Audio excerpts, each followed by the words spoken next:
There's a group of birds who sit on a telephone wire that I pass by every day while heading to work.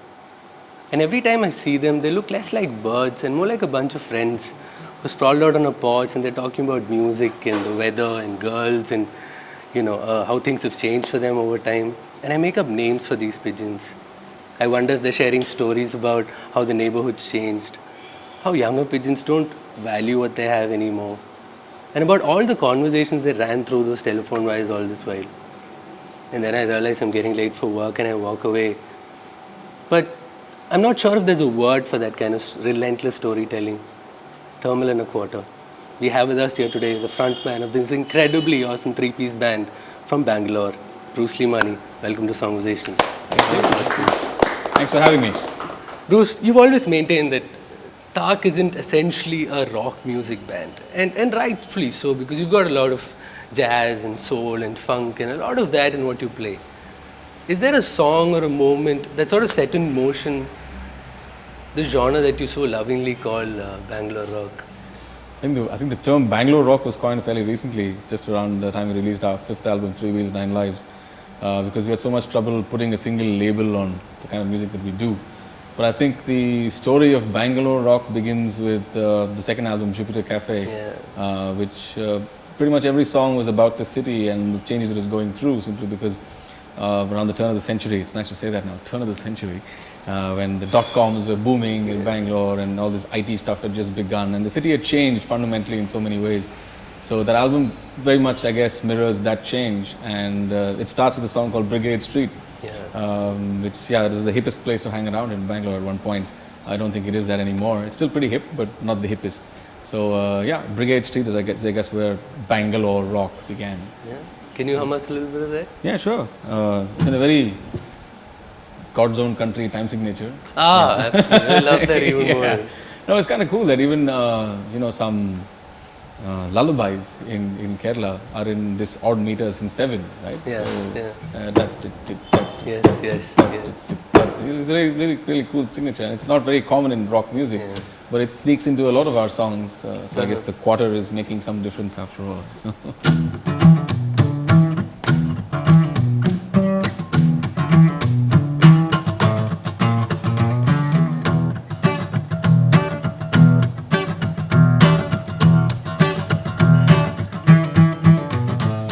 Feet shuffle, shoulders brush, eyes meet across the street. 6 floors up, 1 street down, the band's trying to keep the beat. This is where I find myself, my true identity, lost in the crowd, searching for who I wanna be.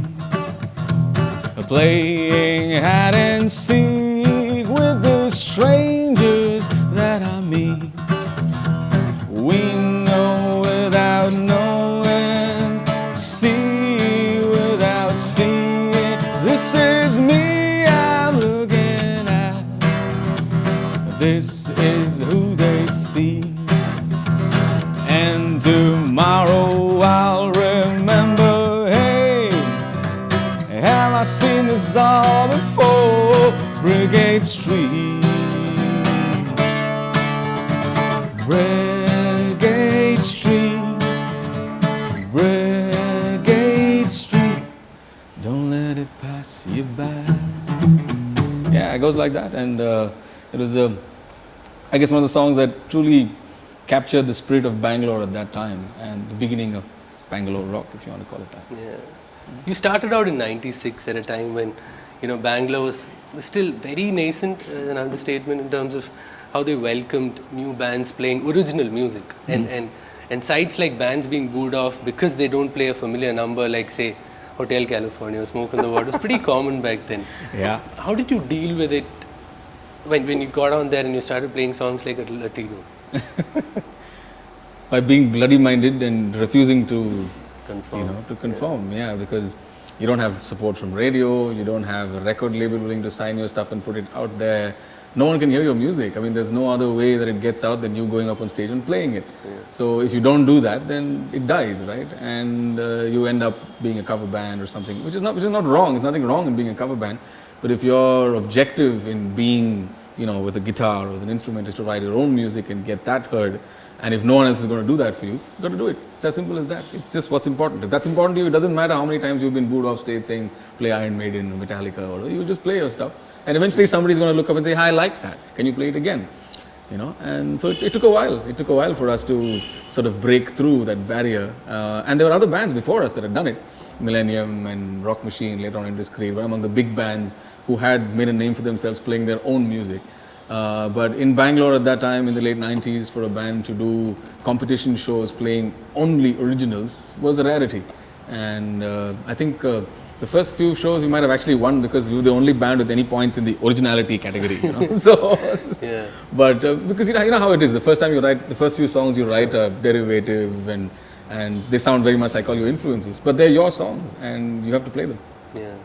Bruce, you've always been sort of left of center when it comes to on-stage histrionics, and you've really not conformed to those Histrionics. Wow, it's a nice visual stereotypes, and what's your take on a lot of these new bands who sort of submerge the music and push the histrionics forward?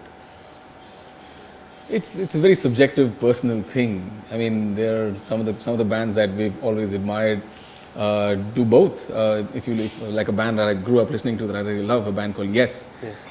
When they were on stage, they had all these incredibly elaborate sets and costumes and strange moving mechanical things that would drop from the ceiling and all kinds of nonsense. And the music was fantastic as well.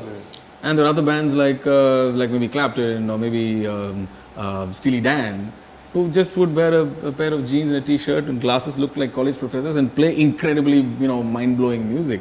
So it didn't mean that the music changed in any way. The music is always great. It's a personal choice how comfortable you are on stage and so on. Obviously the show and your histrionics, as you put it, are important for many people because that's what makes the band larger than life. That's what gives them an aura on stage. That's what makes you feel that wow, these are like gods, that kind of thing.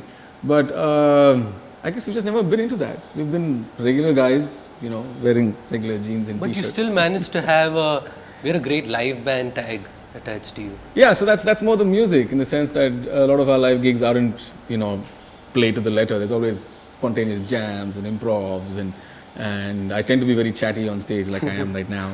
I'm usually very quiet and, so I'm chatting with the crowd and saying strange things and being Indian and that whole, see for the longest time we had this big battle to fight against people who said we were simply aping the West and you had no connection to your traditions and your roots and you had forgotten everything about who you are and you are singing in English and you're playing guitar and all that nonsense. And it took the longest time to convince people that this music that we make with these chords that we play, these instruments that we play and this language I speak in is as Indian as anything else. Sure. Because my stories and my perspectives and the way I think is Indian, right? And so I'm very fond of putting on all these accents on stage and talking like, various kind of, that's Indian, that's who we are, with these strange chameleons who try and be different in every situation. When you're talking to an American, we'll have an American accent. Sure. When we're talking to a Malayali, I'll have a Malayali accent. So, it's cool. That's what makes us cool. The fact that we're always trying to adapt, always trying to conform to something. And so all of that, I guess, shows up in our stage act and that's what maybe makes it interesting.